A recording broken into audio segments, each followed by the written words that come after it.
మేము ఎవరికి ఉపదేశం ఇచ్చేవాళ్ళం కాదు.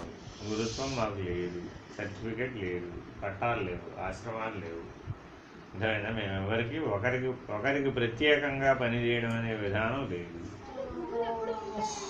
సశరీరులైన గురువులు ఎప్పుడు ఉంటారు కదా. ఇప్పుడు సశరీరులం కదా, అప్పటి సంగతి అప్పుడు.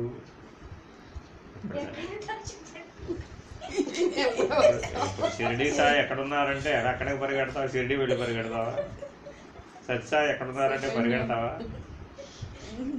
మెహర్ బాబా ఎక్కడున్నారంటే పరిగెడతావా అవతారుడి దగ్గరికి?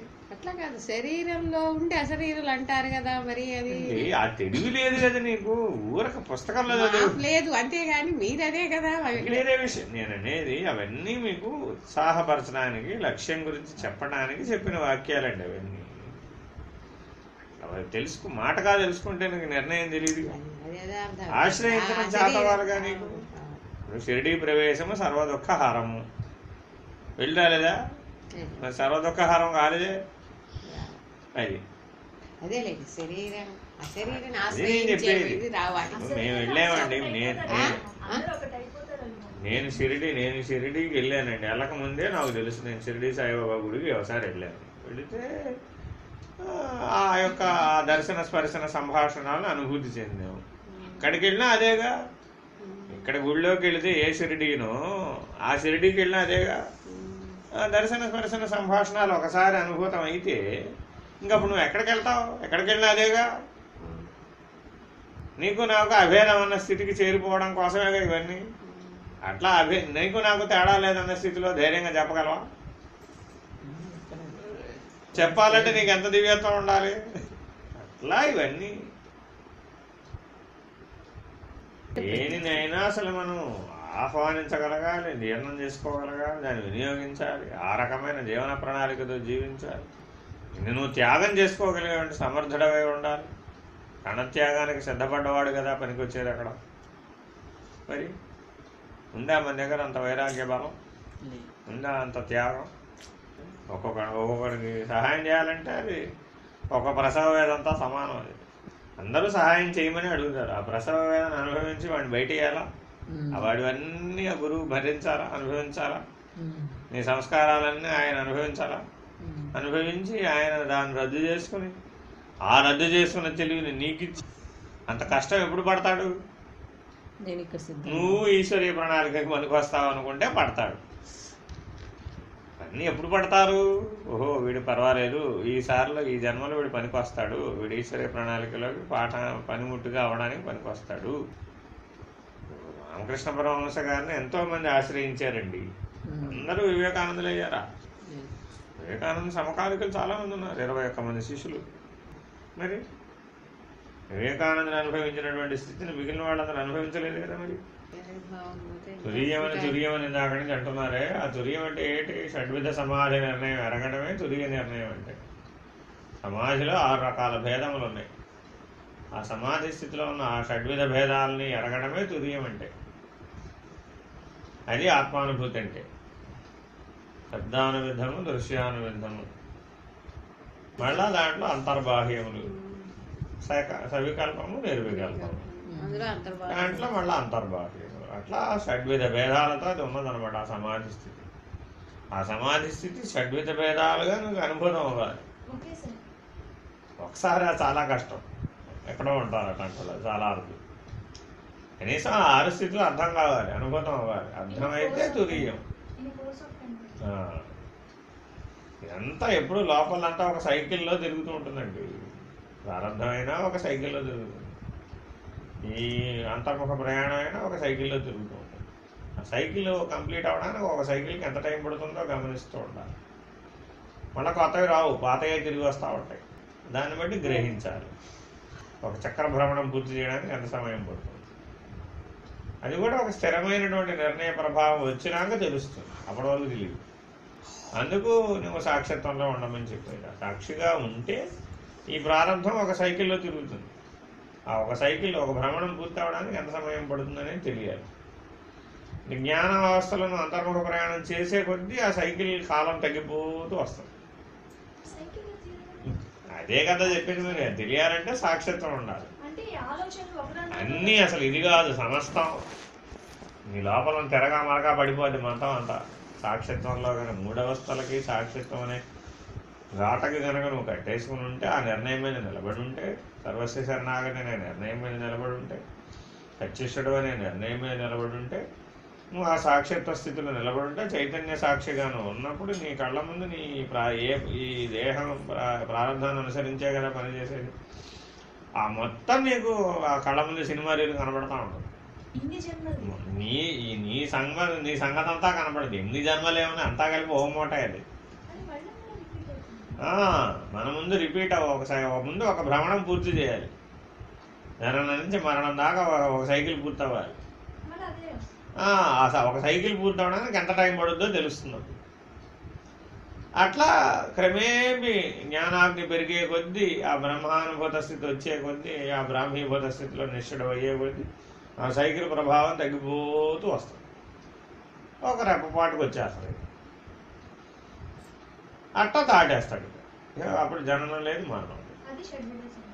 అట్లా షడ్విధ సమాధి నిర్ణయంలో ఉండి ఈ సైకిల్ని పూర్తి చేయాలి. అనుభవం అనకూడదండి. బ్రహ్మం అన్న తర్వాత అనుభూతి. అనుభవము అంటే త్రిపుటి ఉంటుంది, బ్రహ్మము అంటే త్రిపుటికి అవసరం. పరోక్షానుభూతి, అపరోక్షానుభవం అనకూడదు. అనుభవము అంటే త్రిపుటికి యువతలు ఉంటది. అనుభవము అనుభవించేవాడు, అనుభవించబడి. బ్రహ్మానుభవం అని అనకూడదు, అనుభూతి అంతే. బ్రహ్మము బ్రహ్మానుభూతి రెండు ఒకటే. అయితే అనుభవం అని అనకూడదు. ఇప్పుడు సహజం అంటే సరళం అంటే ప్యూర్గా ఉంటుంది. ఫెయిర్, త్రికరణ శుద్ధి. ఇదే సమాధి నిర్ణయాన్ని సంప్రజ్ఞాత సమాధి, అసంప్రజ్ఞాత సమాధి అని ఇంకో విధానం. అంతర్బాహ్యములు అనే పద్ధతి కాకుండా సంప్రజ్ఞాత సమాధి, అసంప్రజ్ఞాత సమాధి, ఇట్లా ఎన్నో రకాలుగా దాన్ని వర్ణించి చెప్పారు. పాపం ఎక్కడైతే మాట చేత వర్ణించడానికి వీలు కాదు కదా, ఇక్కడ ఇంద్రియాలు లేవు కదా. మరి ఆ మహానుభావులందరూ ఆ స్థితిని అనుభవించి వాళ్ళు వ్యక్తీకరించి గ్రంథస్థం చేసి అందిస్తే మనం నేర్చుకోవడానికి, చదువుకుని అర్థం చేసుకోవడానికి తలమునకలేదు.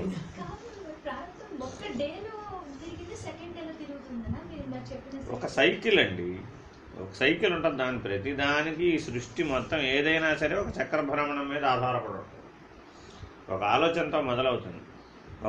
ఆ సాక్షిత్వం వచ్చినప్పుడు ఒక ఆలోచన, ఒక అనుభూతితో మొదలు పెడతాం. మొదలుపెట్టి తిరిగి తిరిగి తిరిగి తిరిగి తిరిగి తిరిగి తిరిగి మళ్ళీ అక్కడికే వస్తాం. అక్కడికి వచ్చేప్పటికి ఆ సైకిల్ పూర్తి అయిపోయింది. అది ఒక సైకిల్. అది ఒక రోజు అని చెప్పలేవు. నాకు మొదటి సైకిల్ 3 సంవత్సరాలు పట్టింది. 3 సంవత్సరాలు అబ్జర్వ్ చేసాను దాన్ని. తిరిగి తిరిగి తిరిగి తిరిగి తిరిగి తిరిగి ఎక్కడ మొదలైందో అక్కడికి రావడానికి 3 ఏళ్ళు పట్టింది మొదటి సైకిల్. అక్కడే ఉండాలి, నువ్వు స్థిరంగా ఉండాలి. అంతకాలం పాటు తిరిగి వచ్చేదాకా ఎక్కడ ఉన్నావో అక్కడే ఉండాలి. ఆ కింద ఈ శరీర ప్రాణ మనస్సులు బుద్ధులు పోతాయి. శరీర ప్రాణ మనోబుద్ధులు ప్రారంభానుసారం వర్తిస్తూ ఉంటాయి. నువ్వు సాక్షిగా అలా నిలబడి చూస్తూ ఉండాలి. చూడడమే నీ పని అయితే. ఎవ్రీ సెకండ్ ఏమిటి అక్కడ. మరేం పగలు రాత్రి భేదం ఏమి ఉండదు అక్కడ. అట్లా నిలబడి చూస్తూ ఉంటే ఒక సైకిల్ తిరిగి రావడానికి 3 ఏళ్ళు పట్టింది. అన్నీ సర్వస్వం అండి. ఇది అది అండి. శాస్త్రంలో ఎన్ని ఉన్నాయో అన్నీ కనబడిపోతాయి. సర్వం బోధన కర్తలామలకం అక్కడ. అట్లా అది అట్లా సాక్షిగా చూస్తూ ఉంటే 3 ఏళ్ళు పట్టింది. సాక్షి అంటే సాక్షిగా ఉండటమే నీ పని అంతే. ఎట్టా క్రమేపీ తగ్గుతూ వచ్చేస్తుంది. ఎప్పుడు ఉదాసీనంగా ఉంటావు కదా, చేరు వ్యవహరించవే కదా. అవే ప్రారంభం భోగతం నచ్చేదంటే అప్పుడు అర్థం అవుతుంది. వాటి ఎందుకు ఆసక్తి ఉండదు నీకు, వాటి ఎందుకు ప్రవేశించవు, ఉదాసీనంగా చూస్తావు. ఎప్పుడైతే ఉపయోగించలేదో వాటికి ఏమి బలం అభ్యాసం లేదుగా. ఇక అభ్యాసం లేకపోతే అది పని చేయదు. ఇక తెలివి అందులో పని చేయకపోతే నువ్వు అందులో ప్రవేశించలేదు. ఇక అట్లా పోతుంది. పోయేటప్పుడు మళ్ళీ ఏం చేయాలి, కొత్తది కూడగట్టుకోకుండా చూసుకోవాలి. మళ్ళీ ఆగామి కర్మ ఏర్పడకుండా చూసుకోవాలి. ఆగామి కర్మ ఏర్పడకుండా చూసుకోవాలంటే ఎప్పుడూ వర్తమానంలోనే ఉండాలి. ఆ సాక్షిత్వంలోనే ఎప్పుడూ ఉండాలి, ఎప్పుడూ వర్తమానంలో ఉండాలి. మళ్ళీ అంటే ఎప్పుడు గత జల సహిత బంధనం చేయకూడదు, భవిష్యత్తుకు ప్రణాళికలు వేస్తూ ఉండకూడదు. వాటి చేత ప్రభావితం కాకుండా ఉంటాం. శరీర ప్రాణ మనోబుద్ధుల్లో సామాన్య రీతిలో వ్యవహారం జరుగుతూ ఉంటుంది, విశేష రీతిలో జరగదు. ఇక అర్థమైందా? విశేషమైన ప్రణాళికలు వేసి విశేషమైన కృషి చేసి విశేషమైన ఫలితాలు రాబట్టడం వీలుగా నిమిత్త మాత్రం లాగానే ఉంటాడు అంతే. ఉండాలంటే ఉన్నాడంతే, అట్లాగే ఉంటాడు అంతే వాడు భౌతికంలో, లౌకికమైన వ్యవహారం. అదే వేదాంత వ్యవహారంలో, ఆధ్యాత్మిక వ్యవహారంలో ప్రభావశీలిగా ఉంటాడు. అట్లా ఆగామి కర్మ రద్దు చేసుకోవాలి. ఇట్లా ఆగామి కర్మ ప్రారంభ కర్మ రెండు రద్దు చేసుకున్నవాడు అయితే రద్దు అవ్వాలంటే తుర్యంలో ఉండాలి. అది తుర్యంలో ఉన్న విశిష్టత. అందుకని అందరి తుర్యానుభూతిని పొందండి బాబోయ్, ఆ తుర్యానుభూతి చాలా అవసరం, ఆ ఆత్మానుభూతి చాలా అవసరం అని చెప్పేది. అందుకు అట్లా చేస్తే అప్పుడు నీకు ఆ సంచిత వ్యవహారం సర్వవ్యాపకమైనటువంటి బ్రాహ్మీభూత స్థితిలో వెళ్ళినప్పుడు ఆ సంచితమైనటువంటి సంగతులను తెలుస్తుంది. అది అప్పుడు అక్కడ రద్దు చేసుకోవాలి. ఆ బ్రహ్మనిష్టతోనేమో సంచితాన్ని రద్దు చేసుకోవాలి, ఈ ఆత్మానుభూతితోనేమో ఈ ప్రారంధాన్ని, ఈ ఆగామి కర్మని విడిపెట్టుకోవాలి. సాక్షిత్వం ఉంటే నువ్వు తెలుసుకోగలుగుతావు, ఆత్మానుభూతి చేత రద్దు చేసుకోగలుగుతావు. అర్థమైందా? జ్ఞానం లేకుండా ఎట్లా రద్దు అవుతుంది? అది విడిస్తే జ్ఞానం వస్తుందని చెప్పేది ఎప్పుడు చెబుతాం? విషయాల్లో నువ్వు ఉన్నప్పుడు అక్కడ చెబుతాం అంతే. నీ తెలివి విషయాల్లో ఉందనుకో, అమ్మ నువ్వు అది విడిస్తే కానీ లాభం లేదమ్మా, లేకపోతే తెలివి రాదు, ఈ జ్ఞానం రాదంట.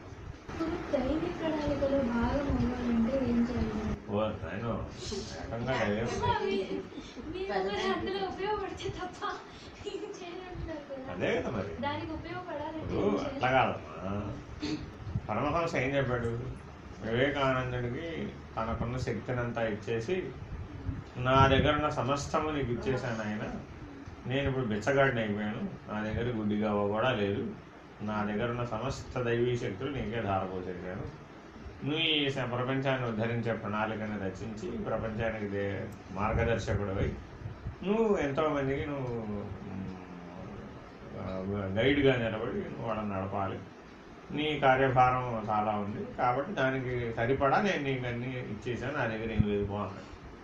అట్లా ఎవరితో అన్నాడు? ఒక్క వివేకానందుడితోనే అన్నాడు. ఆయన మిగిలిన 20 మందిని నడిపాడు ఆ ప్రణాళికను అనుసరించి. అట్లా ఎంతమందికి సహాయం చేస్తారంటే ఒక్కరికే చేస్తారు, అందరికీ.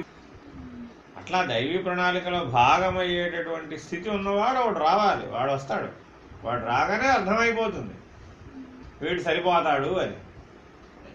అట్లా ఎవరో ఉంటారు, దానికి ఏం చెప్పలేము, దానికి నామరూపాలతో పనుండవు. ఏదైనా కానీ మీ ప్రయాణం మీరు చేస్తూ ఉండండి. అట్లా పెట్టుకు చేయాలంటే ఎట్లా చేస్తావు? ఏ సాధన చేస్తున్నావో ఆ సాధన చేయాలి. నువ్వు సాక్షిత్వం అనే లక్ష్యాన్ని చేరుకోవాలి, ఆత్మానుభూతి అనే లక్ష్యాన్ని చేరుకోవాలి, బ్రహ్మానుభూతి అనే లక్ష్యాన్ని చేరుకోవాలి, పరబ్రహ్మ నిర్ణయం అనే లక్ష్యానికి చేరుకోవాలి. ఇవి అందరికీ కామన్.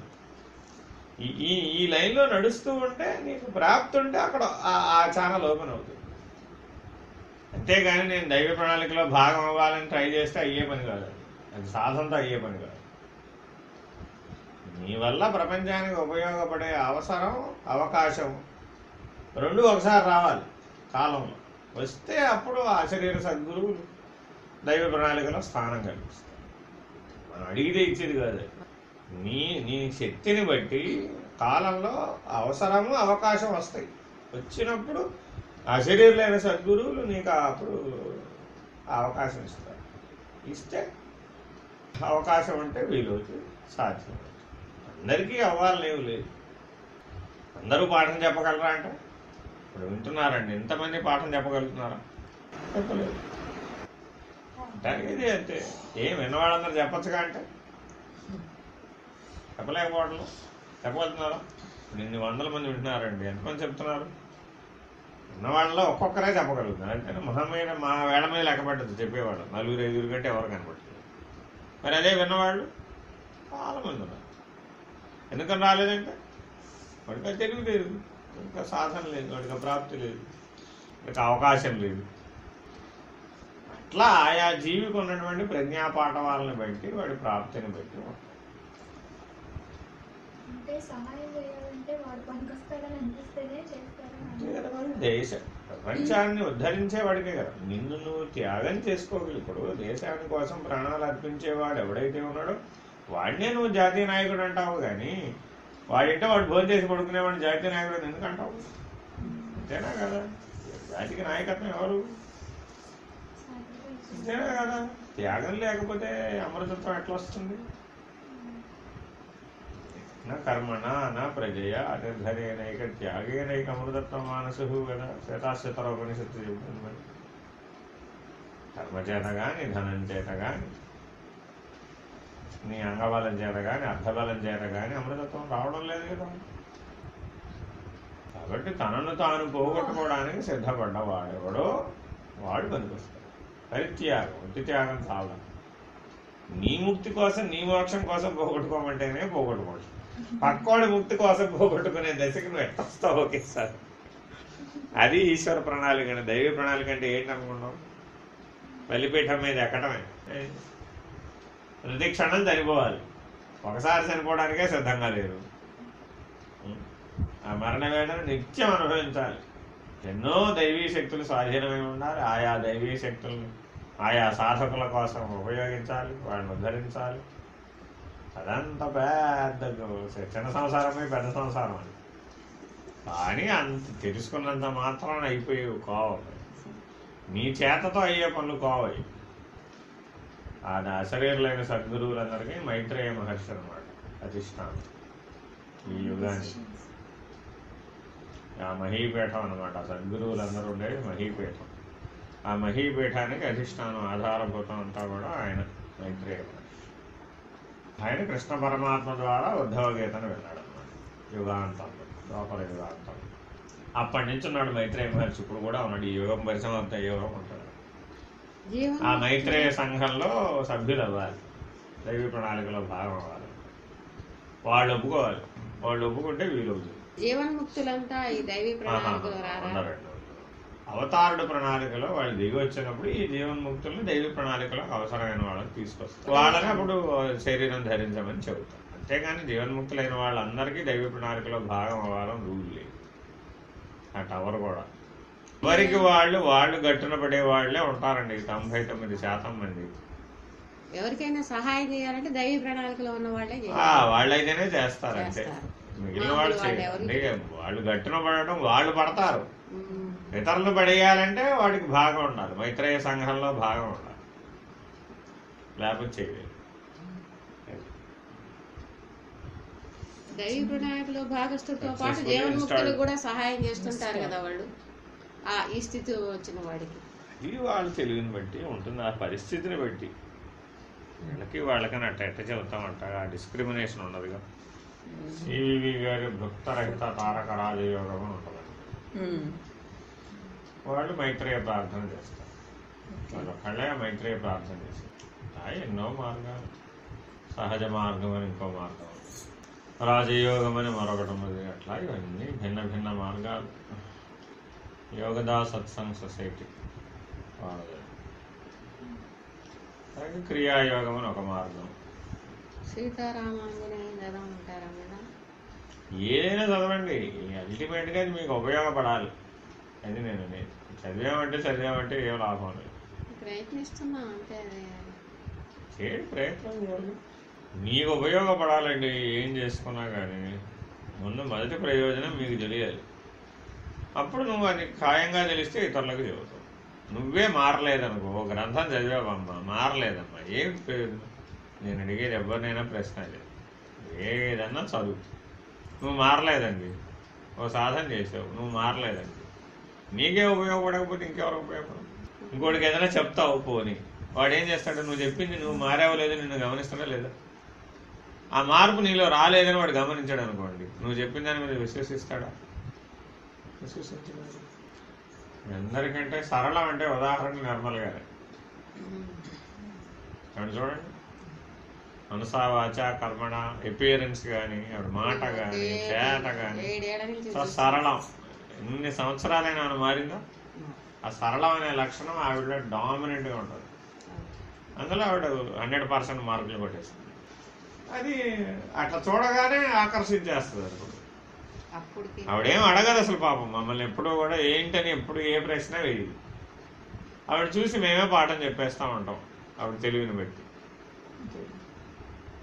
ఎందుకని ఆ ఒక్క లక్షణం ఆ దైవీ శక్తిని ప్రేరేపింపజేస్తాను అనమాట, సద్గురు సత్తాను ప్రేరేపింపజేస్తాను.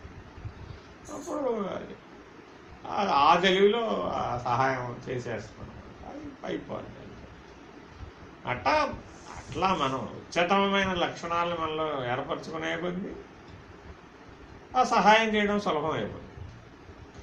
ఎన్ని సాత్వికమైన లక్షణాలు మనలో స్థిరంగా ఏర్పడితే అంత దైవీ శక్తిని దాంట్లో పూరించడానికి వీలవుతుంది. లేకపోతే వీలవుద్దా? విషయ రసం చేత పూరించబడినటువంటి ఇంద్రియాలు దైవరసం దైవశక్తిని ఎట్లా తట్టుకోండి? సరళత అంటే త్రికరణ శుద్ధే సరళత.